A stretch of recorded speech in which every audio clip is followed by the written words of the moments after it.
Olá, servos de Deus, seja todos bem-vindos a mais uma oração do dia de hoje. Inscreva-se no canal, deixe seu like e seu pedido de oração. O poder do Evangelho. A maioria dos cristãos tem um entendimento bem rudimentar sobre o Evangelho. No final das contas, para que alguém se torne um cristão de verdade, ele precisa entender o Evangelho, correto?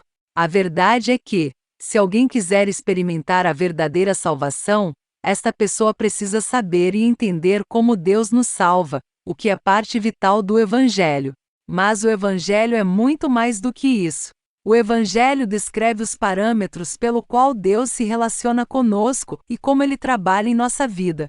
Graças damos a Deus, Pai de nosso Senhor Jesus Cristo, orando sempre por vós, 4 desde que ouvimos falar da vossa fé em Cristo Jesus, e do amor que tendes a todos os santos.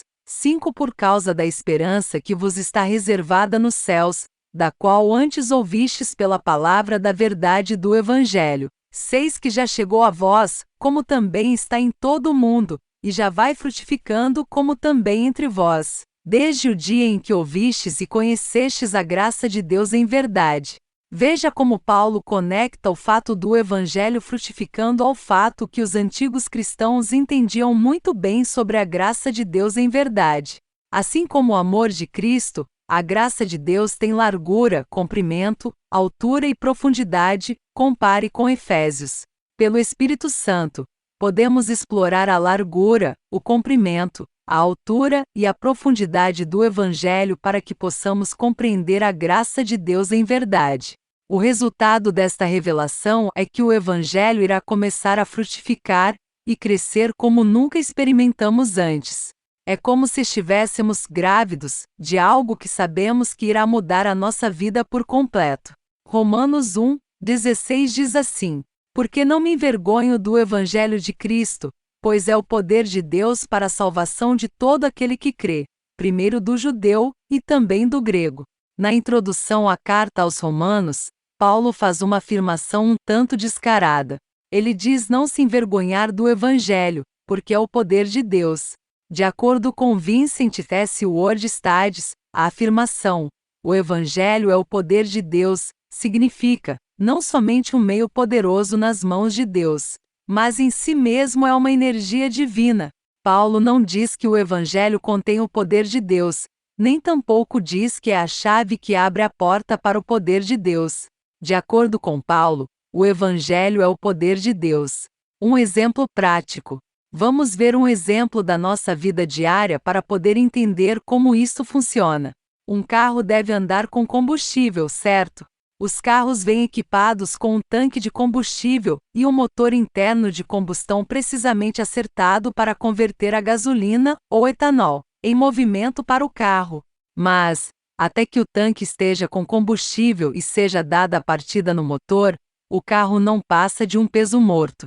Você já esteve em um carro que ficou sem combustível? Imagine, agora, um grupo de pessoas empurrando um carro em uma subida, transpirando enquanto fazem gemidos com suas bocas, tentando manter o veículo se movimentando. É assim que muitos cristãos vivem hoje. Muitos vivem atrás do carro empurrando-o, não apenas o membro de igreja, mas também o pastor, os presbíteros e muitos outros, tentando fazer com que a vida cristã funcione. O problema é que empurrar não é o que eles precisam. O que eles precisam é ter combustível no tanque para quando virarem a chave e derem partida no carro, ele seja capaz de se movimentar pelo próprio poder gerado pela combustão do combustível. Agora, vamos trazer para a realidade bíblica. O Evangelho é o motor. O combustível é o Espírito Santo. Quando o cristão começa a entender o que significa ser um cristão, isso faz toda a diferença. Experimente o poder do Evangelho na sua própria vida. Em vez de empurrar o carro, tentando fazer o cristianismo funcionar na sua própria força e no seu poder, você pode experimentar a vida da maneira que Deus preparou para você. O Evangelho é o poder que dá força à sua vida cristã. É a salvação de Deus em ação. Porém, ao contrário do que muitos imaginam, ele é muito mais do que o ponto de entrada para a vida cristã. Ele não é apenas uma mensagem de salvação que necessitamos num determinado dia. quando levantamos a nossa mão e aceitamos Jesus como nosso Senhor e Salvador, achando que, depois daquele momento, não mais precisamos dele. Ou, quem sabe, precisamos dele somente quando compartilhamos com outras pessoas tentando levá-las à salvação. Não é isso. O Evangelho fala da salvação de Deus continuamente operando em nossas vidas. O Evangelho não é apenas o método de salvação de Deus, é também o método de vida que Deus tem para cada um de nós.